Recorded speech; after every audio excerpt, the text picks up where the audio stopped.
I want to thank everyone for joining us to commemorate Yom Hashoa Tafshin Pei, our annual Yom Hashoa commemoration. And although we are all restricted in our movements and we live in a time of great fear and uncertainty, it would truly be unfortunate if this difficult time resulted in us neglecting our duty to honor the memory of the 6 million who were ruthlessly taken from us.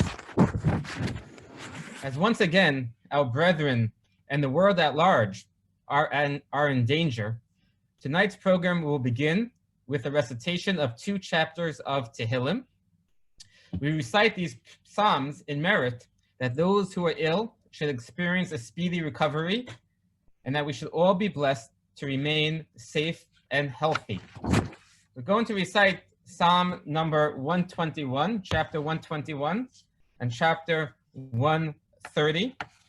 If you kindly respond along with me. Shir Lamalos, Esa enai hel harim, my ayin yavo Ezri. Ezri me'im Adonai osei shamayim va'aretz. Ayiten lamot raglacha al yanum shomerecha. Hine lo yanun v'lo yishan shomer Yisrael. Adonai shomerecha, Adonai tzelacha al yad yaminecha. Yomam hashemesh lo yakeka v'yareach balayla. Adonai yishmorcha mikol ra, yishmor es nafshecha. Adonai yishmor tzescha uvoecha mi'ata v'yad olam. Chapter 130, Perek Kuf Lamed. Shir Hamalos, Mimamakim, Krasicha Adonai. Adonai Shema B'Koli, Tiyena Oznecha Kashuvos, L'Kol Tachanunai. Adonai Shema B'Koli, Tiyena Oznecha Kashuvot, L'Kol Tachanunai. Im Avonos Tishmorya, Adonai Mi Ya'amod. Avonos Tishmorya, Adonai Mi Ya'amod. Ki imcha haslicha leman tivarei. Ki imcha haslicha leman tivarei. Ki vis Adonai kivesa nafshi v'lidvaro hochalti. Vis Adonai kivesa nafshi v'lidvaro hochalti. Nafshi l'Adonai mishomerim laboker shomerim laboker. Adonai mishomerim laboker shomerim laboker. Yachel Yisrael el Adonai ki im Adonai hachesed v'arbei imofedus. El Israel el Adonai ki im Adonai hachesed v'arbei imofedus. V'hu yifta es Yisrael mikol avonosav. Es Yisrael mikol avonosav. Chazan Malavani will now recite the Mishaberach L'Cholim. Mishaberach Avoseinu Avraham Yitzchak v'Yaakov, Moshe Aaron David u'Shlomo, ואימוסינו שרה רבקה רחל ולאה, הוא יברך וירפא את כל החולים מבית הכנסת עטרת צבי. הרופא לשבורי לב ומחבש לעצבוסם, מצמיח ישועות בורר רפואות שיברי אליך ותרפאני. הוא יברך וירפא את כל חולי הקורונה בכל עשר ועשר בעולמנו, בעבור שכולנו מתפללים בעבורם ולשלומם.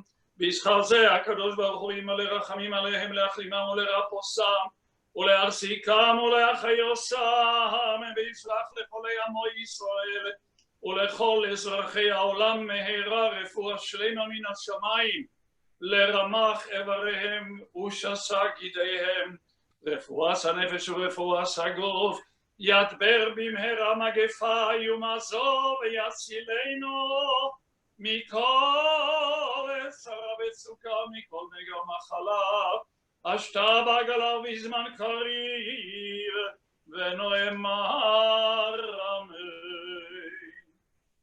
Thank you, Chazan. We tend to get caught up in numbers.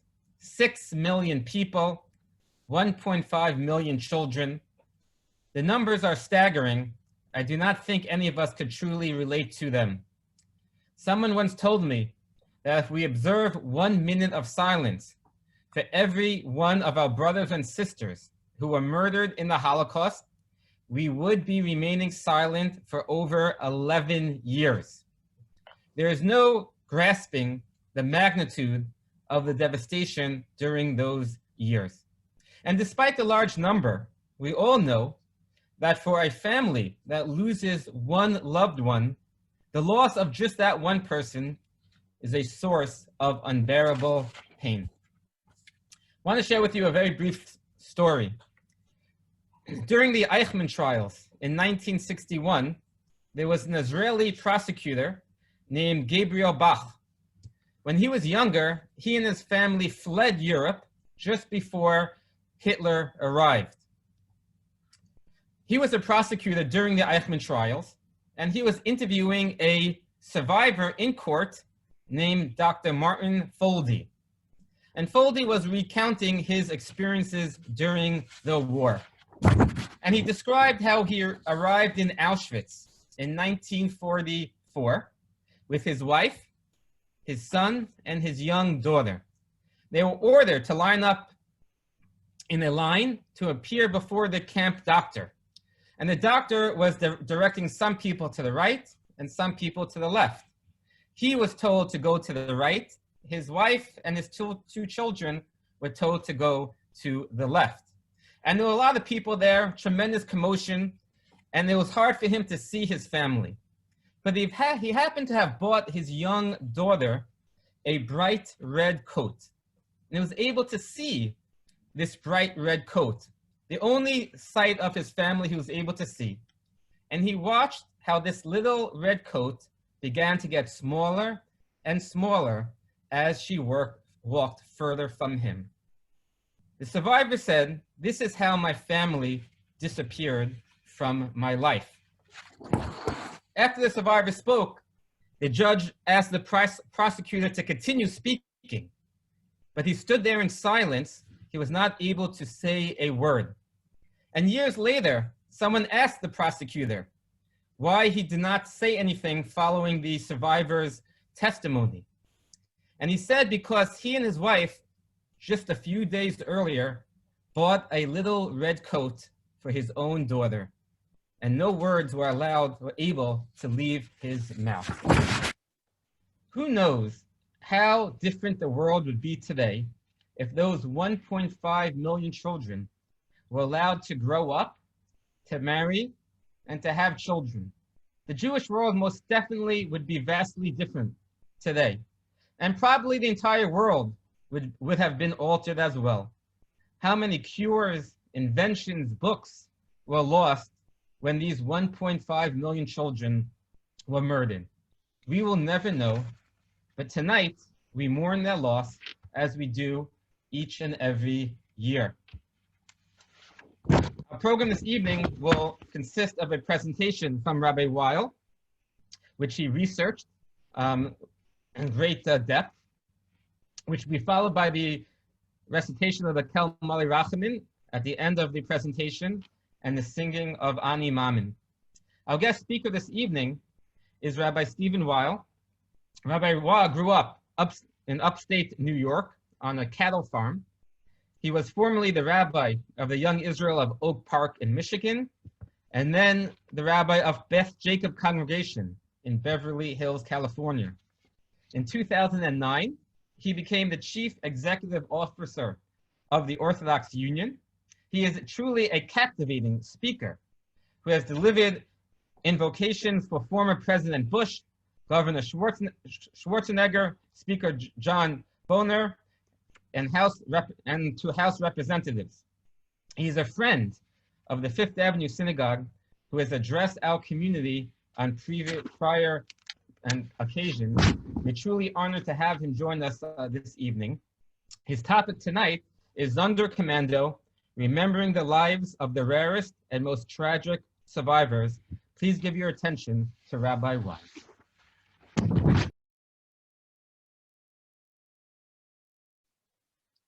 Rabbi Babbage, thank you very much. Can you hear me, Rabbi Babbage? Yes, we can hear you. Okay. The story that Rabbi Babbage told, Gabriel Bach is a fascinating man. Over the last couple of years, I've actually spent 5 hours in his apartment interviewing him. And he shared that story twice. In fact, that story is the story that Steven Spielberg used for Schindler's List.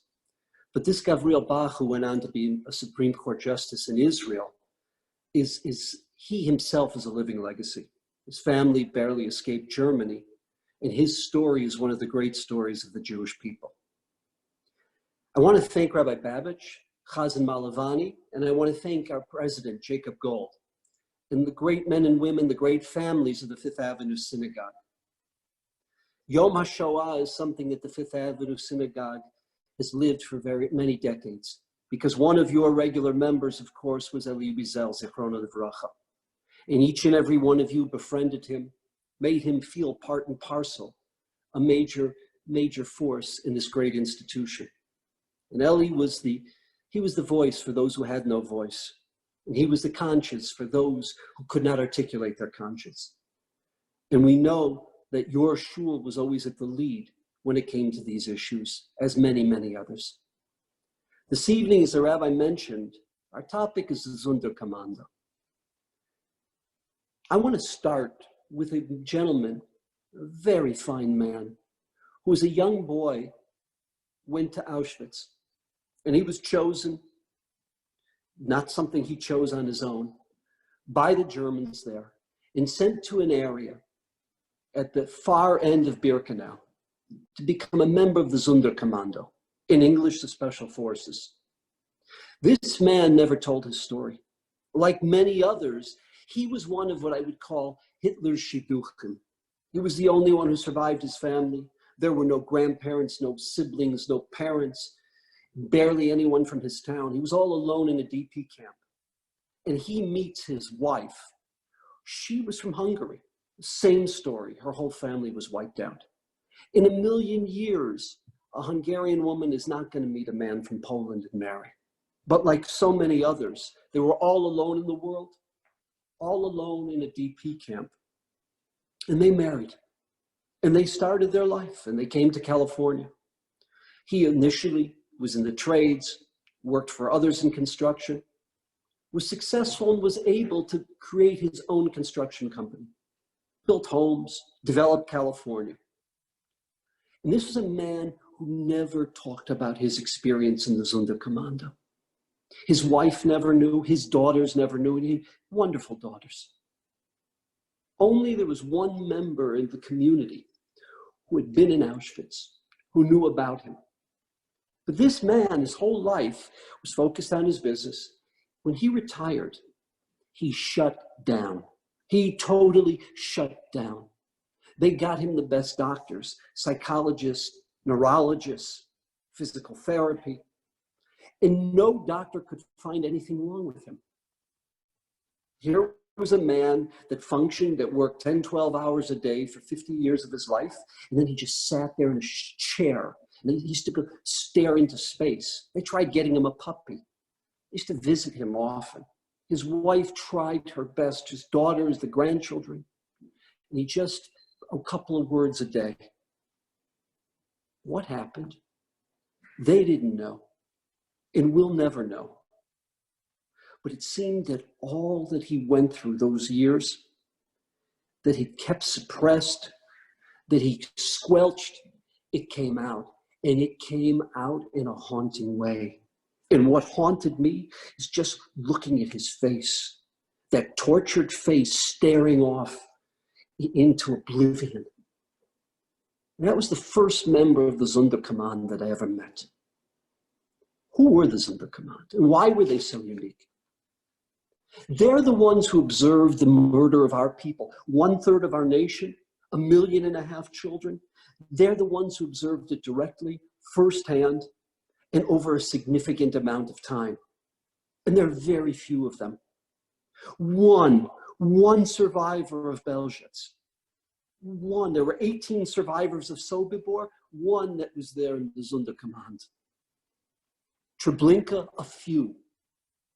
Auschwitz, you could count them on more than 2 hands. And we'll explain why there were more than 1 or 2 that survived Auschwitz. We'll get to that later. But their story, they're the witnesses. When Heinrich Himmler, when he had SS leadership, it was a famous meeting in Posen where he had leaders of the SS. It was October 4th, 1943, and he said to them the following. He created something called Sonderkommando 1005. That job was to go throughout Europe. Now that they had almost annihilated the largest group of European Jewry, over 3 million Polish Jews had been annihilated. In Belgium, 600,000 Galician Jews. In Treblinka, 892,000 Polish Jews. And in Sobibor, 250,000 Jews, primarily Polish, some Dutch. This group, Sonderkommando 1005, they would go into the Ukraine, they would go into those 3 camps, they would go into Vilna Panari forest, to Ramula, the forest outside of Latvia, where Riga Jewry was killed, and remove all remains. And I want to quote what Himmler said. He says, this is a glorious page in our history, in the history of Deutschland, but it never has been, or will it ever be written.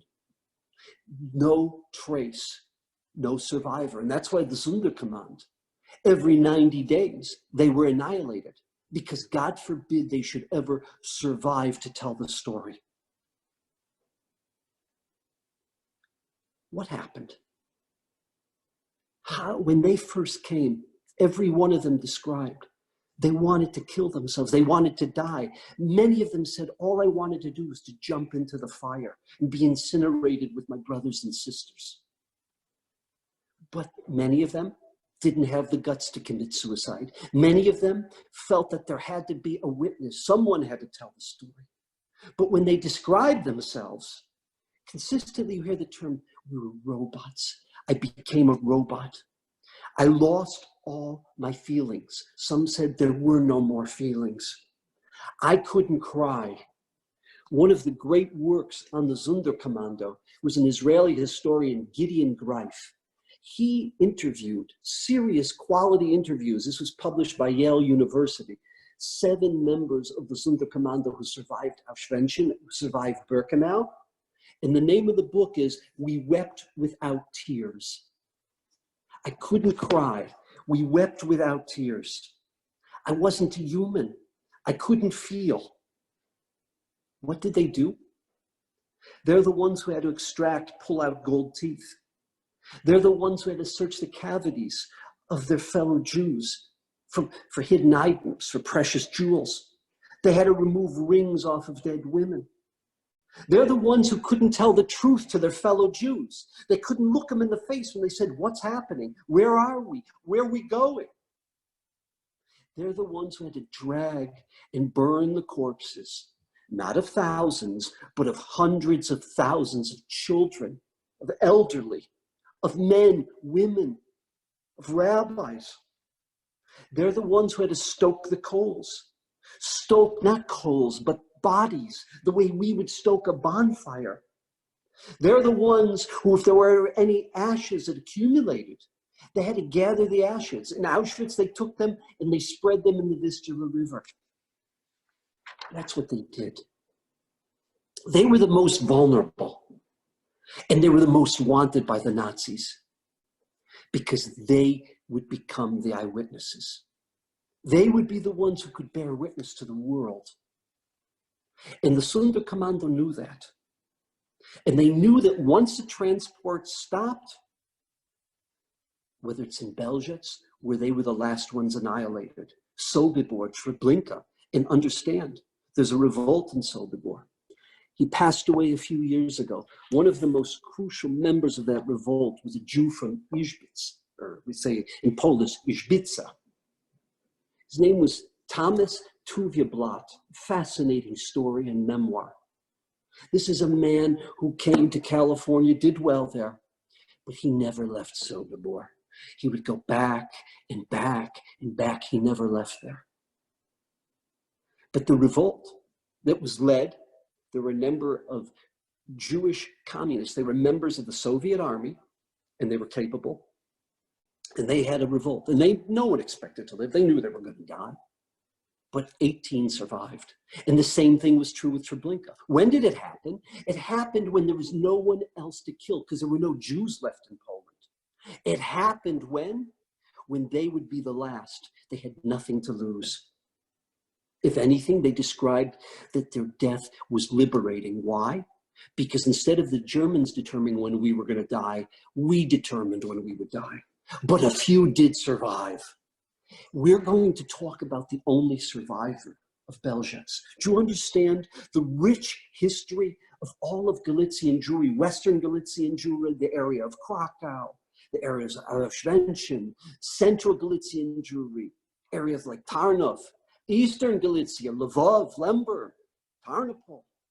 No one survived. There were two survivors. One's man's name was Chaim Hirschman. The day that he went to testify in a Polish court, in a Polish tribunal, they murdered him. He was murdered by Polish Catholics. The only survivor, we don't have his testimony. The only survivor, and we're going to speak about him later, is a man by the name of Rudolf Redder. Rudolf Redder, his testimony we have. This was translated into English from the Polish testimony by Auschwitz Museum. One survivor.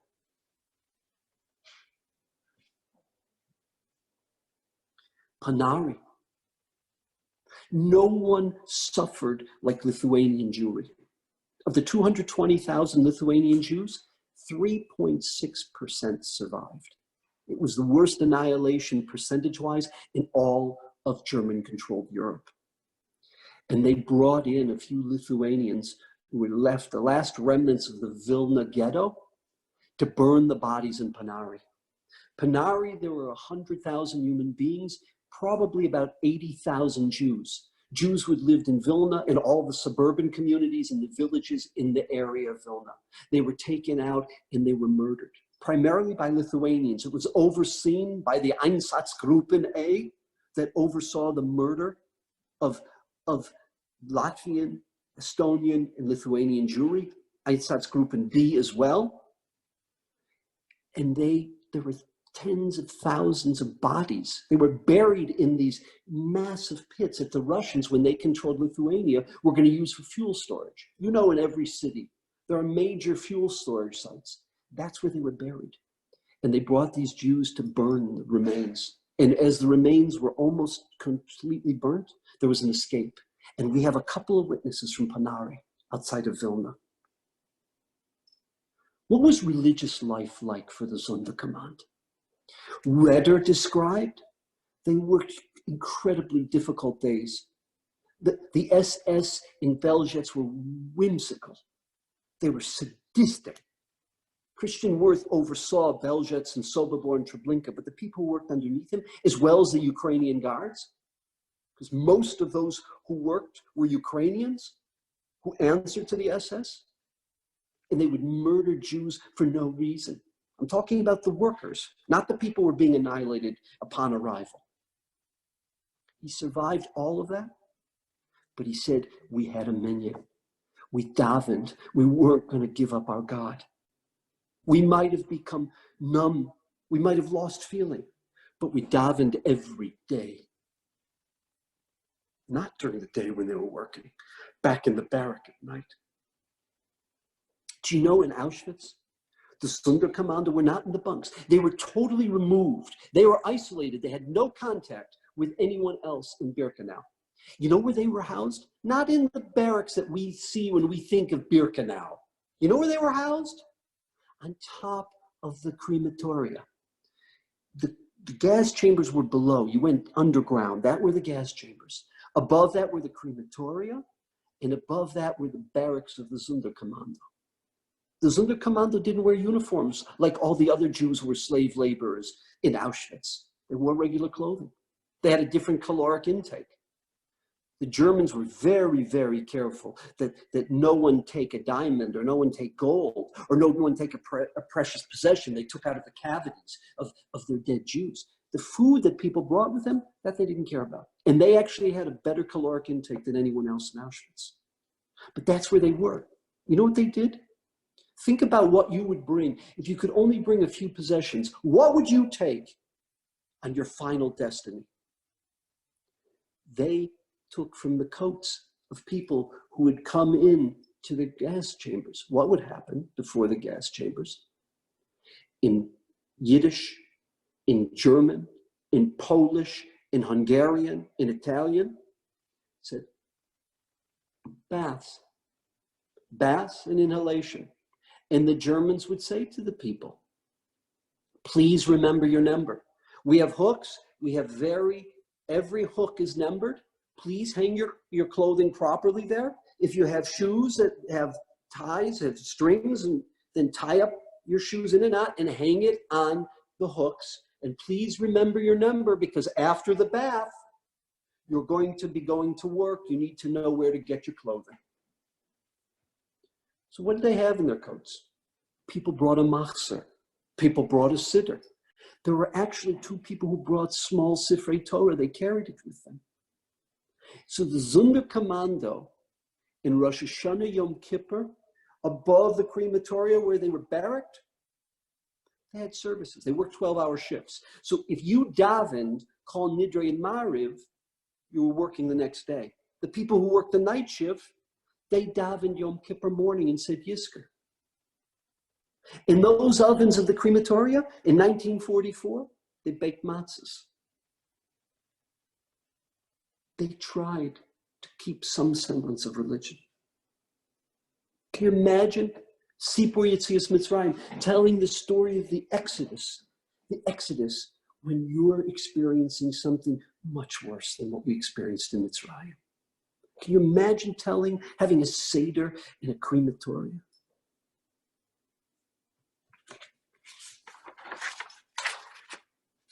It was a young boy. Man's name was Sam Itzkowitz. He came to Auschwitz actually just before his 18th birthday. And he describes how he wished he could have run to the electric fences, just kill himself. That's what he wanted. He says, I didn't have the guts. Because death was a lot easier than life. He says the Germans would tell the people, come in, shower, we're going to disinfect you. And there was always a Red Cross van. An SS person would come out of the Red Cross van, would have the Zyklon B, would go to the roof of the gas chambers and put the pellets in. And the doors were not opened until an SS doctor. He would have his SS uniform underneath and then wear a white cloak or a white medical robe. And what was the phrase? Everything is finished. And when he said everything is finished, he gave the word, then the Sonderkommando would come in with the straps and they would have to take out the bodies. 16 years after Auschwitz, Rabbi Babbage spoke about the Eichmann trial, about Gavriel Bach, about Gideon Hausner. I had the great honor of interviewing twice and spending a number of hours with his son, Amos, who's an attorney now in Israel, about his father and about the trial. So Israel paid. They told Adolf Eichmann, you can choose whatever defense you want. So who did he choose? A man by the name of Robert Sabatius. Robert Sabatius was the famous German attorney who defended many of the leaders of the Third Reich at the Nuremberg trials. Famous Nuremberg defense attorney. And he came to Israel with a team of attorneys. He was Eichmann's defense attorney. And understand, the 3 Israeli jurists, the judges, they all understood German. I believe 2 of them actually spoke it fluently. Gavriel Bach, who was a German Jew, also obviously it was his first language. So Servatius in the trial, he describes what happens at what we call the death camps, referred to it as a lager is a camp. He described it in medical terms. He would never use the word murder, would never use the word kill, genocide, extermination. No, always in sanitary medical terms. And one of the judges, he stops Servatius and he speaks to him in German, not in Hebrew.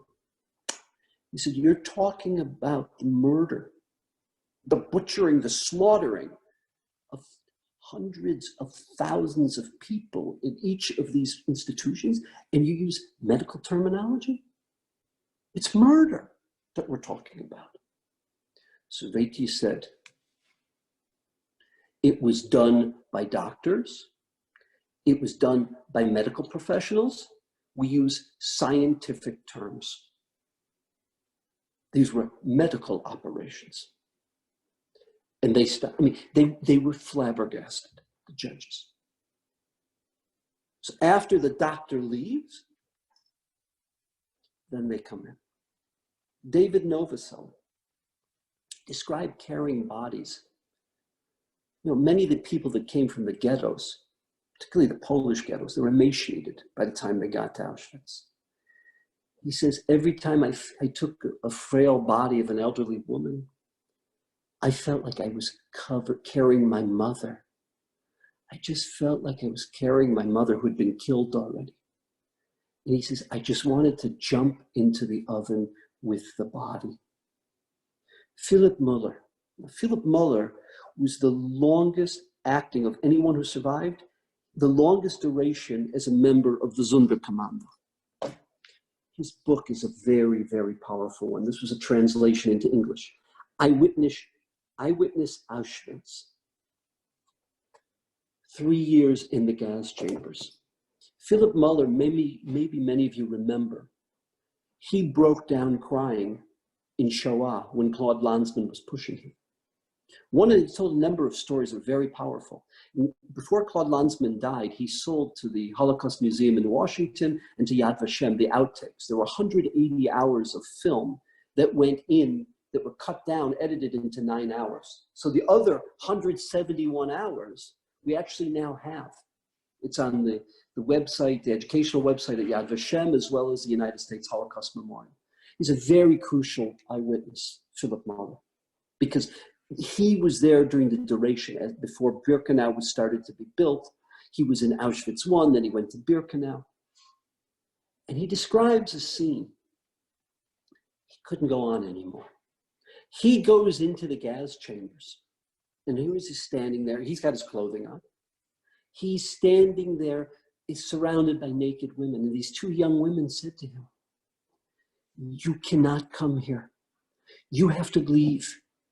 Someone has to be an eyewitness. Someone's got to tell our story. And these young girls, instead of thinking about themselves, they're pushing him to the door. The German sees him by the door. The SS pulls him out. Schweinhund! We determine when you die, not you. He ended up, kicked him, smashed his teeth, went back to work. And as God would have it, this man survived. Yaakov Zilberberg, he was a religious Jew. He wanted to commit suicide, but there was another religious Jew there. He was the dayan of a town called Makov. And this dayan said to him, he says, Bal korchach atam, we know against your will you were born. Bal korchach atam chai, bal korchach atam mes, Chazal say. We don't determine when we die. That God determines. You're not. And he begged him, and he convinced him not to commit suicide. And this man survived. Not the dayan died. But this man who the dayan convinced not to commit suicide survived. Eliezer Eisenschmidt, who's one of the people that's interviewed in Gidon Greif's book, We Wept Without Tears, he describes that one day the Germans didn't need any slave laborers. They were at capacity. So they sent a whole train. There was no selection by the doctors, Mengele and the other SS doctors. But that train was unique. It was a whole community. That train was every man, woman, and child left living from a community, and they were annihilated in the course of an hour and a half. He saw what he thought was the rabbi. The man had a beard. He assumed that was the Rav, and he saw how people were treating him. And he went over, trying to make sure that no S was looking at him. And he said to the rabbi, Rabbi, this is it. He says, when you go in there, say vidui, say the last confession with your people. And the Rav led his Kehillah in Shema Yisrael and in a vidui. Some Jews said nothing. They were stoic. Some held their children. It's the last chance to kiss your child, to embrace your child. Some, as we said vidui. Some could not believe they were going to die. They're saying, this was the German people. This is the most advanced civilized nation on earth. It's not possible. It's not possible that they would annihilate us. Some denied it to the very end. Sam Mickiewicz was the young man that came just around the time of his 18th birthday to Auschwitz and was taken and chosen to be in the Sonderkommando. He says, you know when I lost my faith? I lost my conviction when I saw what was being done to these children. What sin did they commit? Why were they brought into the world to be treated like this? To be tortured like this? I couldn't deal with it. But he said, there was a Jew, a member of the Sonderkommando. There was a Jew there. And you know what he did? He was a religious man.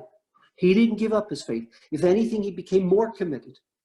Every time a child was taken when we took them out of the gas chamber, and we put them on a conveyor belt up to the top, to the crematoria, we put them in an elevator, we lifted them up there, he would take that child.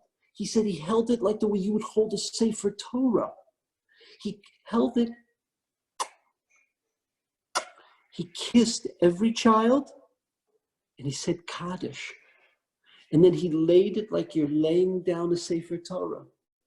He laid that child on the adults before closing the crematoria door. He said he did that for thousands of Jewish children. He says, I couldn't get over that. The reverence I had for this man, this religious man, when I couldn't keep my faith. Mickiewicz, he described the flames, just the sight that he said I can never get, the nightmares he had of the skin peeling off of their bodies from the fire. He says the stench of the burning of human flesh. He says that smell haunts me. He says in the scene, just the horrific scenes of watching my brothers and sisters, my fellow Jews, 1/3 of world Jewry, Ashkenazic Jewry being annihilated. Rudolf Reder, the one survivor of Belzec. What was his story? Fascinating story for one reason to start with, for many to conclude. He was born in 1881. Do you know that when he came to Belzec, the man was 60 years old? Nobody was chosen to work at 60. 60 years old, they were sent away. That's why most survivors were kids in their teens, their late teens or their early 20s. This man was a chemist by trade. He lived in Lvov. Today it's Lviv in the Ukraine, but then in Poland it was Lvov. Or under the Austro-Hungarian Empire until World War I, it was known as Lemberg. Lemberg, as you know, was referred to, they built it as a model of Vienna. It was the Vienna of Galicia.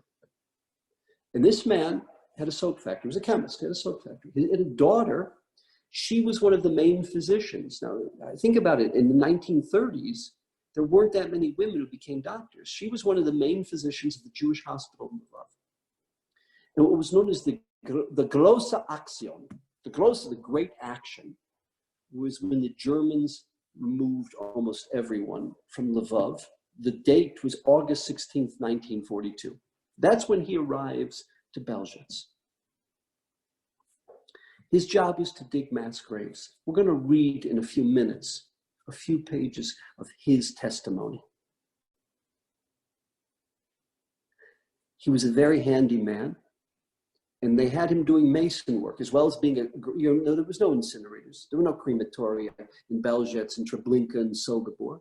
They had these, the Germans called them bunkers.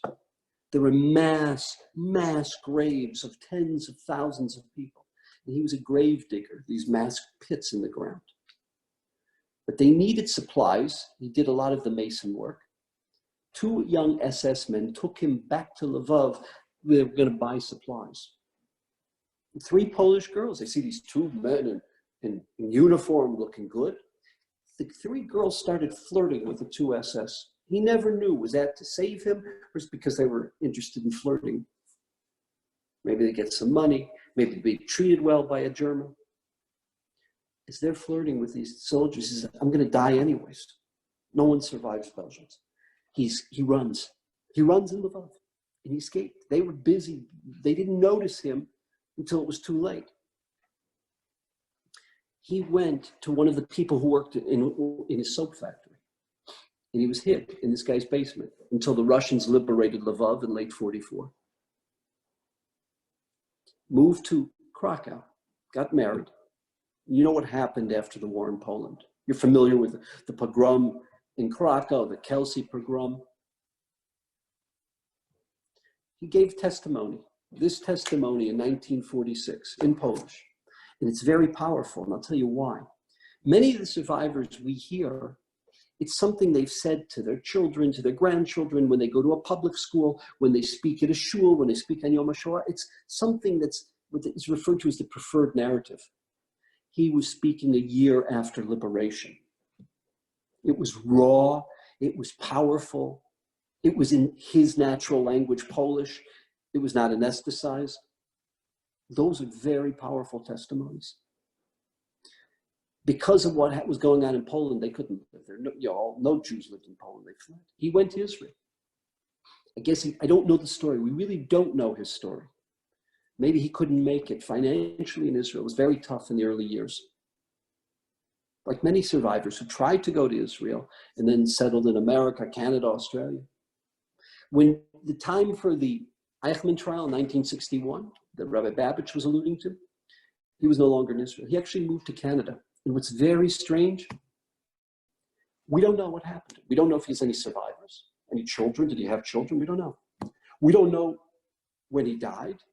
We don't know where he died. The only survivor of Belgium. Very mysterious story. All we have is this.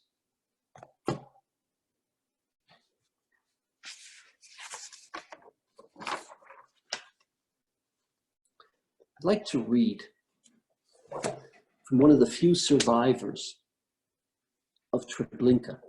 You understand, those of you who know the story of the Warsaw Ghetto. Polish Jewry was annihilated starting in the summer of 42 through 43 in Treblinka.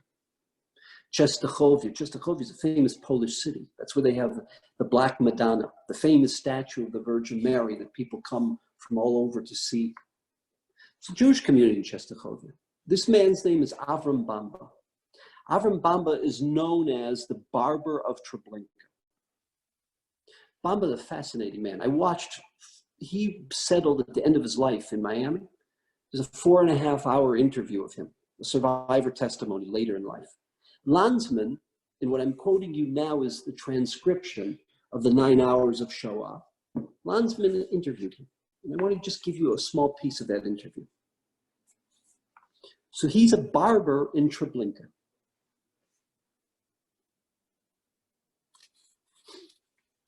Landsman asked him, so you cut the hair of how many women in one batch?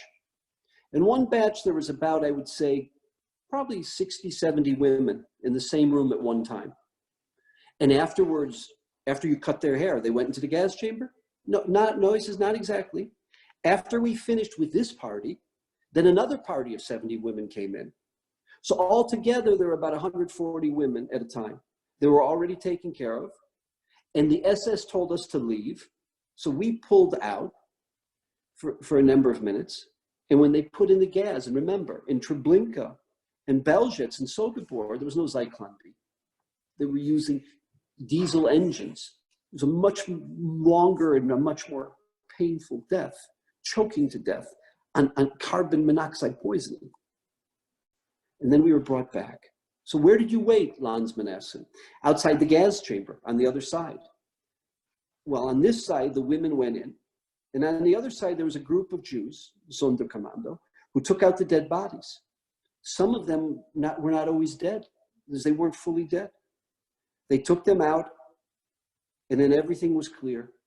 And it was clean to take in another party of 70 women and do the same thing that we did all over again. So Landsman asked me, he said, did most of the Jewish women have long hair? Most of them had long hair. Some had short hair. What we had to do was chop off the hair, like I mentioned. The Germans wanted the hair for their purposes. Landsman says, I asked you a question before and you didn't answer. What was your impression the very first time that you were put there with these naked women arriving with their little children? Well, how did you feel?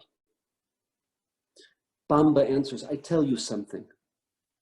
To have a feeling about that, he paused, it was very hard to feel anything. Because working there day and night, between dead people, between bodies, your feeling disappeared. You were dead.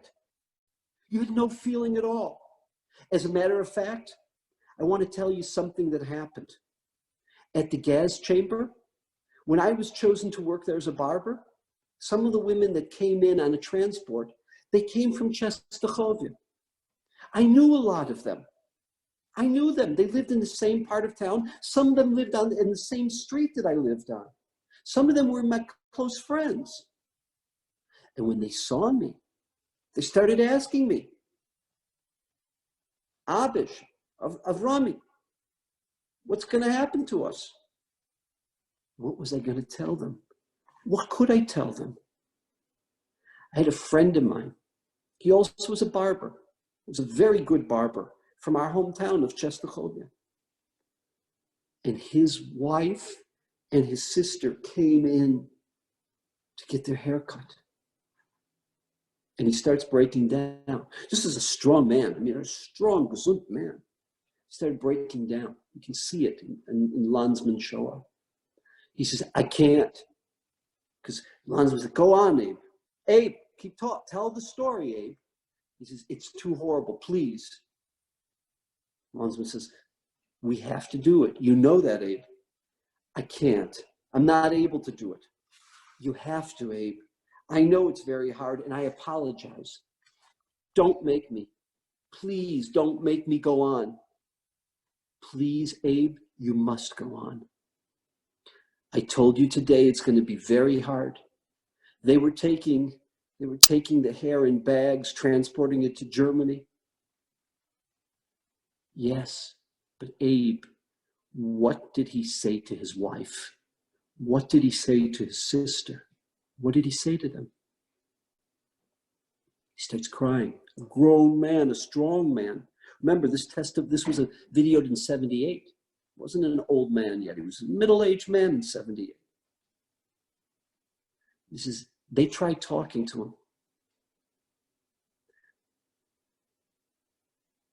He couldn't say. What are we going to say? This is the last moments of your life? The SS were standing behind us. We would have died. They would have taken him with his wife and his sister. But in a way, he tried. He tried to do the best for them. You know what he did? He took a few seconds longer. It took a minute longer. He hugged them. He gave them a kiss. Because he knew he was never going to see them again. Redder, the only survivor of Belzec. And the reason I'm reading a few pages of his testimony is because, and I'll share with you at the end some of the books, we have at least a number of testimonies of Auschwitz. This is all we have from Belzec.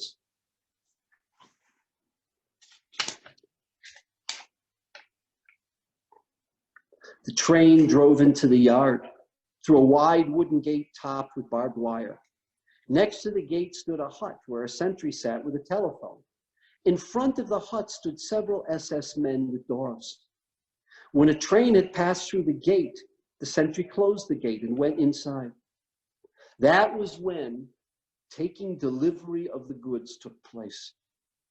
Several dozen SS men, they opened the cars and they screamed, "Raus! Raus!" They drove people out of the cars with whips, rifle butts. The cars had doors that were over a meter above the ground. And all those being herded out, young and old, they had to jump. They broke arms, legs during this. Many fell bleeding, they were dirty, exhausted and tired from the trip. Aside from the SS were the Ukrainian guards. And they were the supervisors of us, the Sonderkommando. The sick, the old, the small children, all the ones who were incapable of walking during the tunnel. The tunnel was the path to their death, to the gas chambers. The ones who were incapable of walking, they were put on stretchers. And they were set down at the edge of the pits, these enormous graves that we dug. The Gestapo man, his name was Fritz German. German, he would take the rifle and he would shoot the elderly and the children. And then he'd kick them into the grave with his rifle butt or his boot. This same airman, who was a specialist at finishing off elderly and small children, a tall, handsome, dark-haired Gestapo man, he lived off campus and he would come to work every day. He appeared in the camp early in the morning. He spent the whole day there. He took delivery of the death transports. As soon as the victims were unloaded, they were assembled in the yard, surrounded by the Ukrainians. And Airman German would give a speech.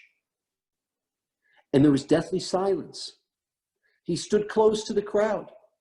And all the Jews wanted to hear, because hope dawned suddenly. If they're speaking to us, maybe we're going to live. Perhaps we're going to go to work. And what did German say?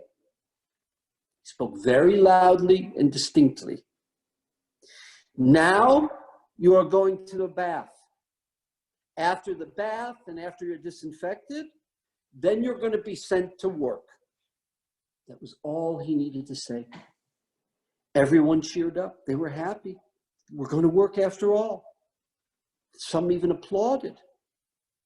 I remember his words repeated day in and day out, usually 3 times a day, repeated for months. I was there. It was a moment of hope and a moment of delusion. For an instant, the people breathed easy. There was total calm. The whole crowd moved on in silence. The men straight forward to the yard, to a building that said Bada, baths and inhalation Roma. The women went 20 meters further to a large barracks that were about 30 by 15 meters. The women and the girls had their hair shaved off in the barracks. They entered not knowing why they had been there. The calm and silence lasted a little bit longer.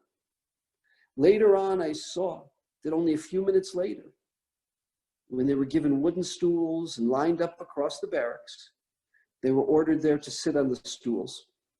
And that's when the barbers would come in. These barbers, members of the Sonderkommando, were robots, silent as they clipped. They almost scalped the women almost all the way to the scalp. Eventually, the awareness of the truth hit these women. And none of the men on the way to the chambers while the women's hair was being cut could have any doubts any longer.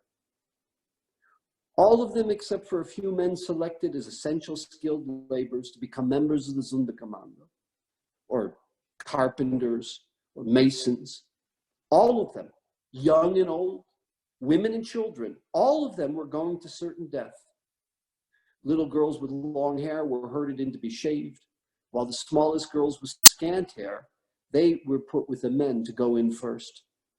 Suddenly, without any transition between the hope and the ultimate despair, there were laments and shrieks.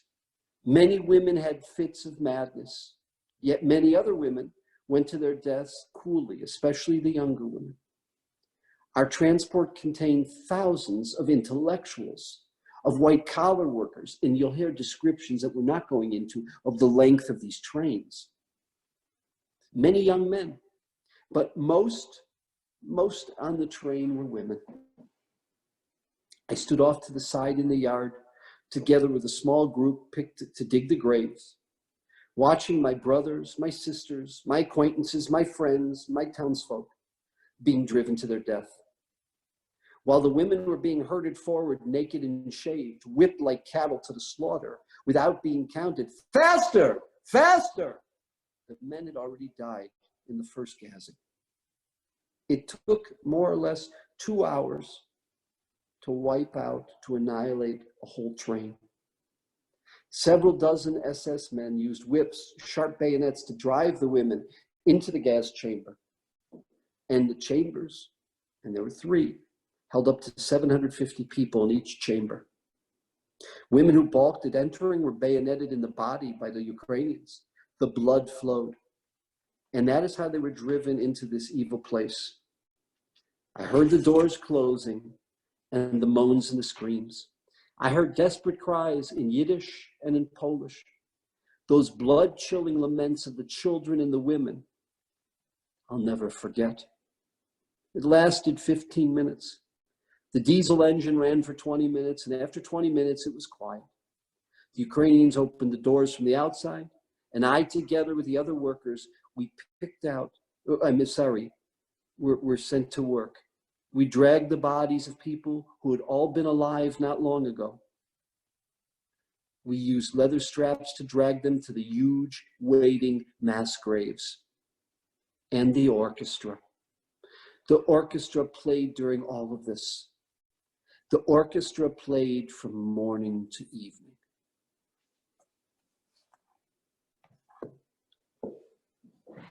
One of the very few, the only other testimony we have of Belzec was not from a Jew because there was only one Jew. The other testimony came from a German. The man's name was Kurt Gerstein. We have his written testimony. His story is fascinating. It's in a number of places. One of the places is this was published by SUNY Press. It's called Writing and Witness. It's very, very key testimonies in this book. What was the story of Kurt Gerstein? He originally was a German who was anti-Nazi, anti the regime. He was taken, he was forced, he was a scientist, he was a chemist. And what happened? They had him in labs where they were working on chemicals to expedite the death of the Jews because carbon monoxide took too long, took 15 to 20 minutes. They wanted something that would do the job smoother, quicker, so they could do it faster. The other thing is he was working on chemicals that would serve as a disinfectant of Jewish clothing, of other affects that they wanted to clean and bring back, to the homeland. He is probably the only one that's, unfortunately you'll hear, he didn't survive, but the only surviving person who had been to all 3 death camps. There were SS who had been there. Christian Wirth oversaw what was called Operation Reinhardt after Reinhard Heydrich was killed by the Czech partisans in 1942. It was the annihilation of 3 million Polish Jews. So he was brought to all 3, and he was told by a monster, not a human being, a monster, Odelia Globachnik. You know who Odelia Globachnik was? He was the SS man that oversaw the Lublin district. The Lublin district was not the part, what's known as the general government, which the Germans annexed to Germany. Krakow was part of that. This was the massive body of Poland under German control. And he was told, you ever tell anyone what you saw, we'll kill you. People have been killed for much less than this. For getting much, much farther away, they've been killed for even seeing this. Do you understand? And they took Gerstein in. And I can't read it because it's too horrific. It's there. He describes it in a much more raw, powerful fashion even than Rudolf Reder, the Jew, did. And he said, this is a German Lutheran. He says, I saw them praying. He says, I was praying to their God and my God. And he says, all I wanted to do was to jump in with them. I mean, he was terrified by it. He was shocked by it. And he fled. He left his chemical lab. He went to 3 groups. He wrote out what he saw to 3 groups. the Dutch underground, he got to the Swedish, and he went to the papal nuncio. That was the first he went to, the papal nuncio in Berlin, that word should get to the Pope, that word should get to the Vatican. We have the Vatican claims no record of this. The Vatican doesn't know anything about it. All we know is he went to the papal nuncio. Did the papal nuncio share it with his superiors at the Vatican? One would assume so, we don't know. This is one of the things that actually is one of the most precious things we're looking for now that Pope Francis has opened up the archives of Pope Pius to see if they didn't destroy this, if there's a record of this. What did they know in 1942? Because he came to Belzec and to Blinken and Sobibor in August of 42, in the midst of all this was going on. You know what his story was?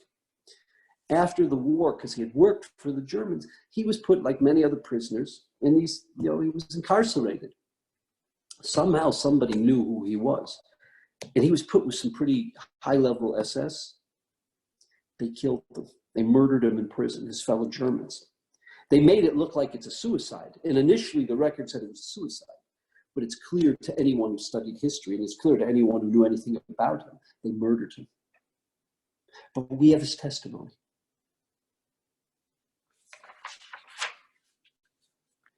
I apologize.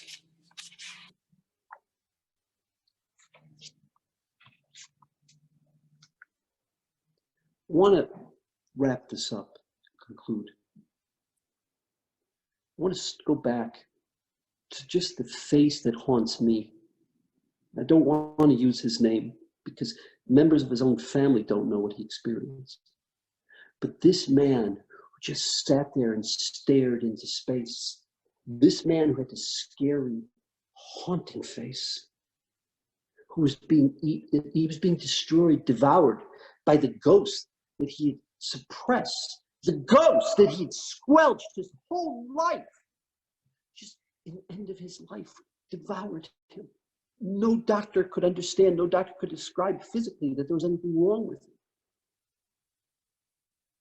And you know, the image those who've seen Shoah, that face of Philip Muller, watching him describe what he experienced, he was a haunted man the rest of his life. You know what else haunts me? This Chaim Hirschman, one of two survivors who was murdered on the day he went to testify. You know what else haunts me?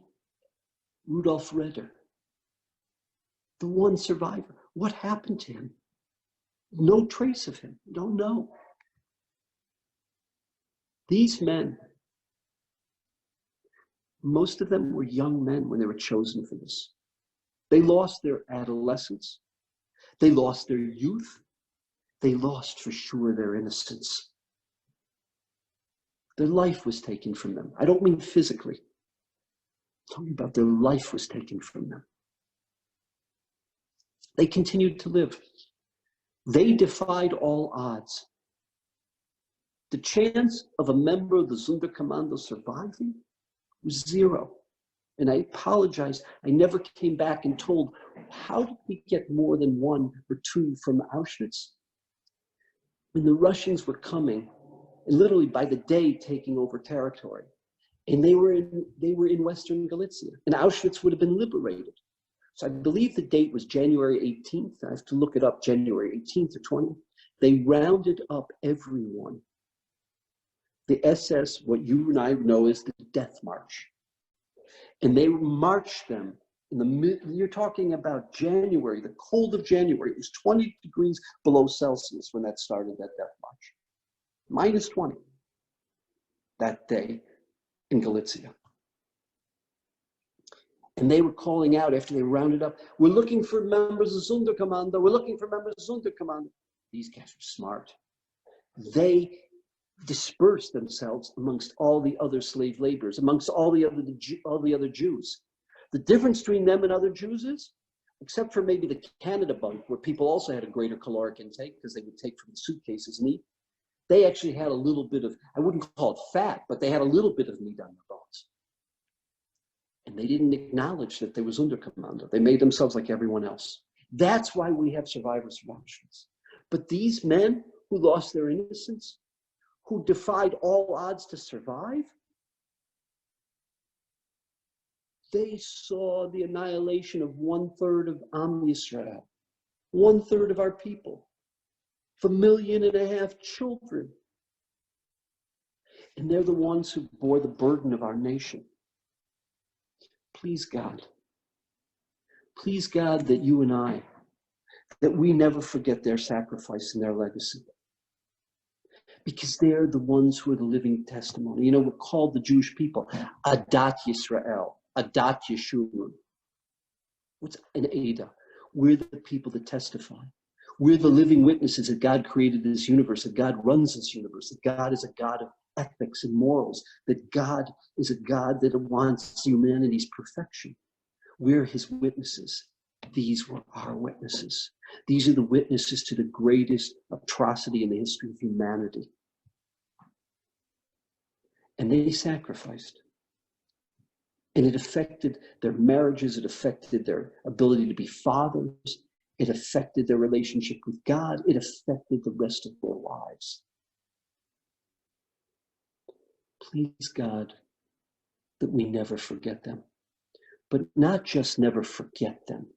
Please God that we should be their legacy.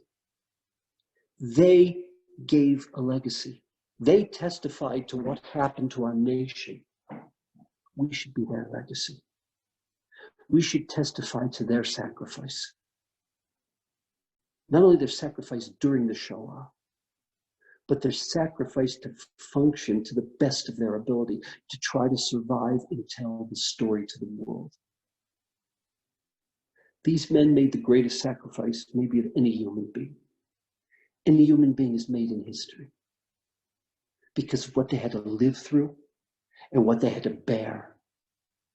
Go back to what Himmler said to a meeting, a high-level meeting of SS officers in Posen, in Polish, in Poznan, we say in German in Posen, on October 4th, 1943. I'm going to just quote that again. This is a glorious page in our history, but it never has been, nor will it ever be written down. These are the ones who wrote it down. They're the ones who told the story. We remember them on Yom Hashoa.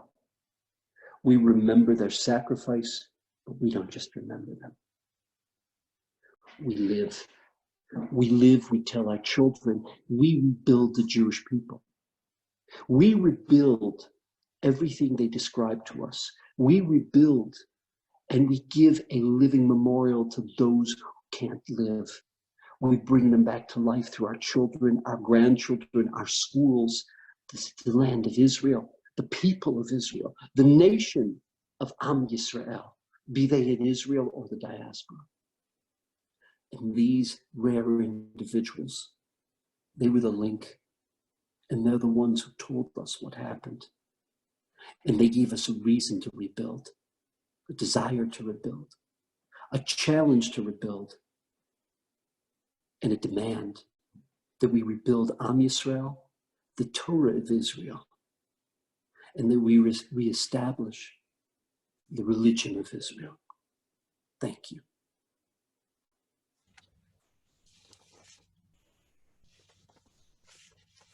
Thank you, Rabbi Weil, for addressing our community during our annual Yom Hashoa program. As always, your presentations are eloquent, extremely well-researched, and captivating. And it's wonderful to have you join our community and address us once again.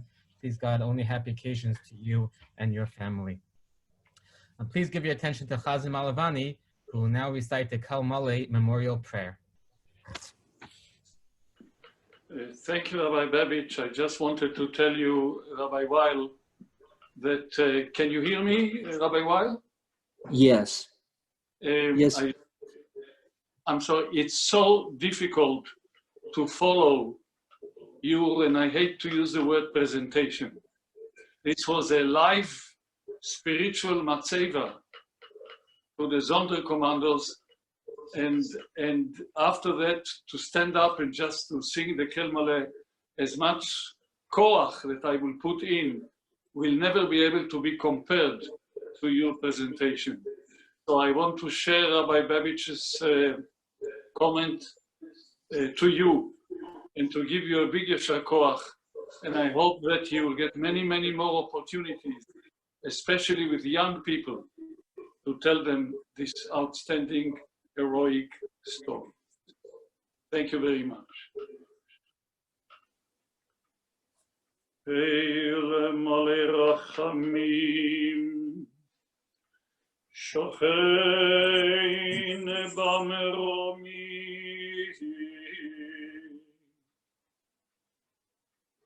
Hamtzei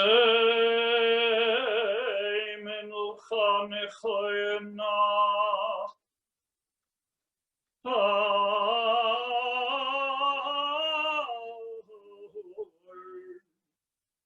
Conferi Hashechina Bemahalos Kedoshim Utehorim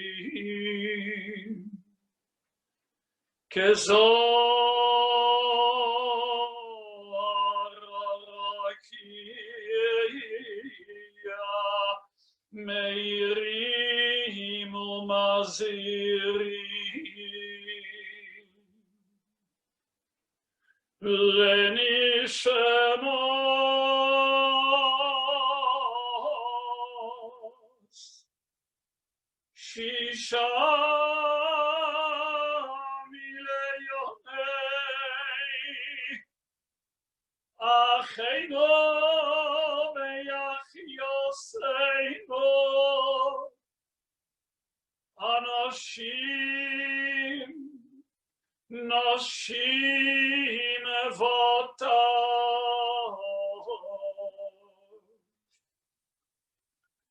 Shenehergo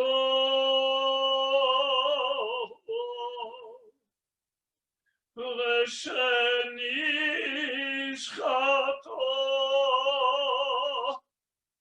V'shenisrevo V'shenechenako V'shenikberu chayim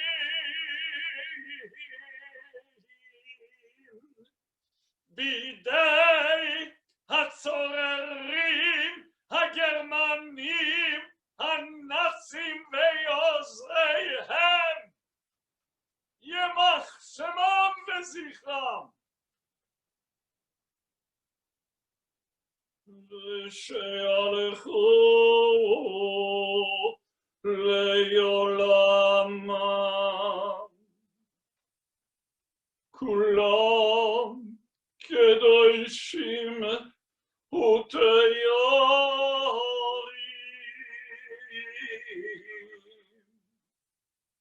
Uvahem geonim v'tzadikim arzei levanon adirei atoero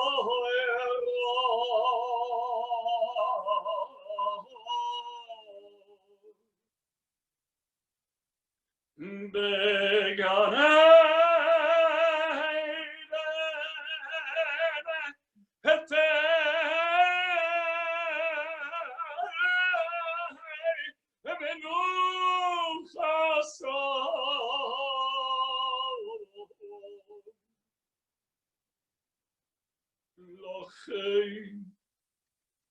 Baal Rachamim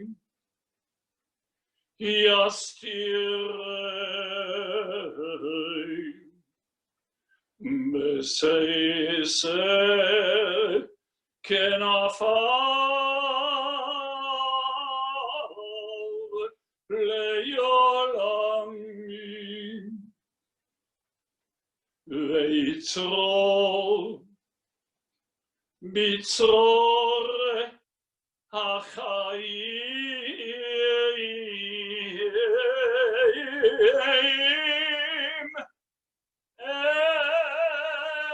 es nishmoseihem Adonai hu nachal rasom ve'yanuchu v'shalom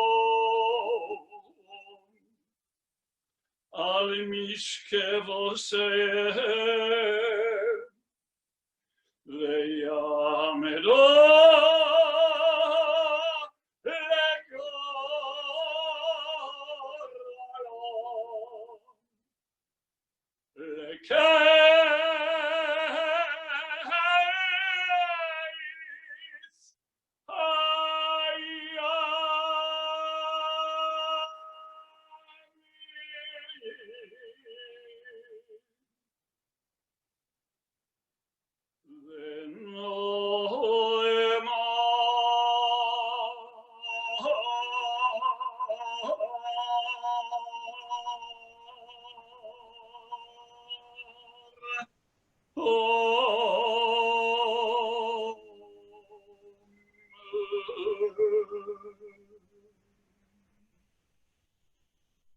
We now sing the Ani Mamin.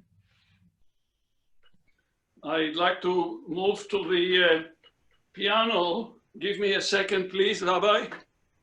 And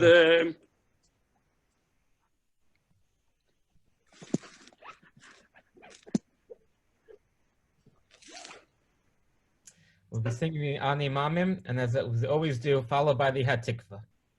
okay. Can you see me here, Rabbi? We can hear you, yes.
Thank you so much, Chazan Malavani. Thank you, Rabbi Weil. Please God, may our community, our nation, and entire world experience happier times, the Karov, in the very near future. We thank everyone for joining us, and please God, everyone should be blessed with health, happiness, and safety in the coming days. Have a good evening. Thank you. Thank you. Thank you.